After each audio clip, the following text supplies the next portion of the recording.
Back now, Margaret Hoover, Marc Preston, Marc Lamont Hill, and who we think is Carl. What have you done with Carl Higbie? It's 11:30.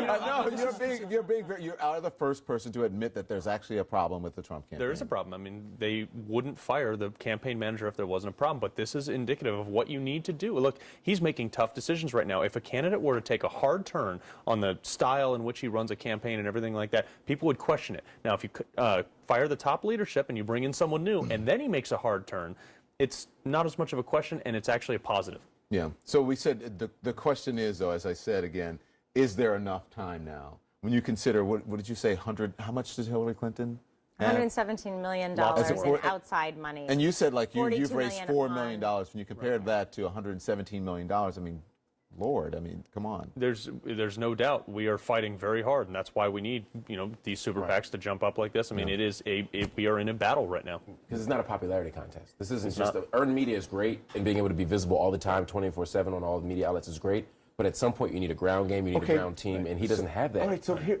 thank you.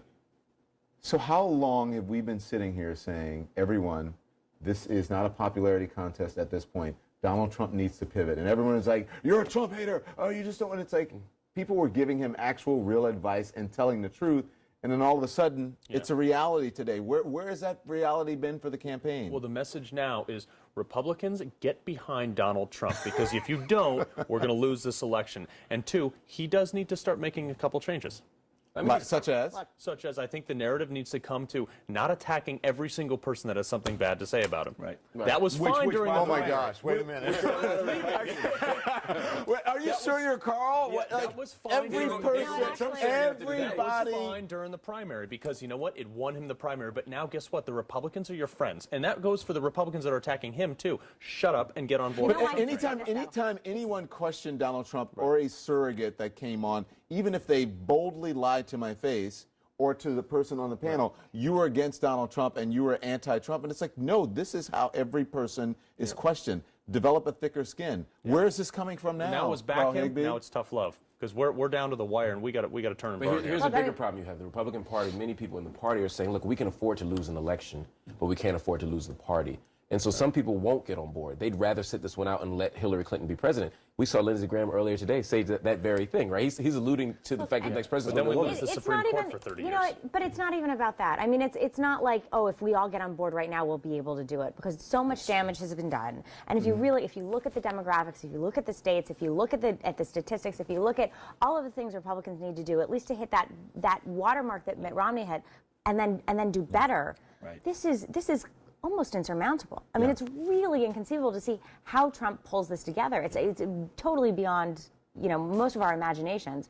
Again, we never predict Trump, but we're dealing with a different set of facts. He can win. With the time that we have left, let's talk about the Never Trump movement. Here is Speaker of the House, Paul Ryan.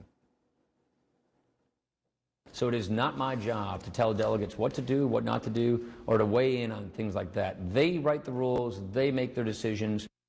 So it's this unbinding of delegates. Is that possible? What's so extraordinary about this is that you have the highest elected Republican in the United States basically giving delegates a pass to not vote for the nominee of their party. He's a conscience, clear. You can vote your conscience. That means do whatever you want. I mean, she's absolutely right. And the fact that Paul Ryan is, again, the Speaker of the House, trying to get anything through Congress right now, is now every day being asked the same question over and over again. Do you still support Donald Trump? Because he does. Yeah. He himself supports Donald Trump and says he will vote for him.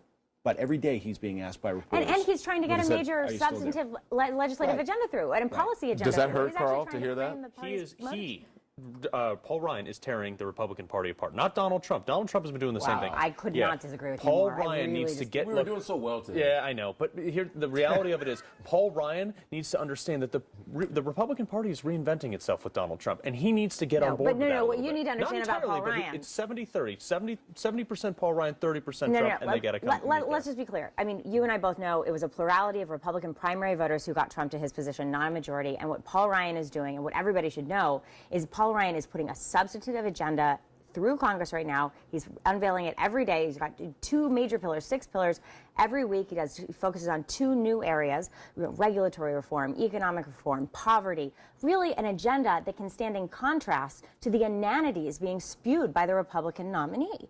And what we need to see is what Republicans stand for if it's not Trump, because everybody else is thinking that's what Republicans have become. 10 and seconds. Paul Ryan is I'll let you have the last trying to word. show that we are substantive and we are coming up with solutions for Americans. Paul Ryan has to understand that if he doesn't get on board and work with the new Republican Party, that he might lose us the Congress. Wow. He might Yeah. lose you the Congress. Yep. It's Donald Trump Yeah. that's going to lose the Congress Trump's losing if it. I don't it think comes so. that close. It's- And he's back. Carl Higbie is back. There we go. No. Thanks, everyone. Thank you very much. Thank you. We'll be right back.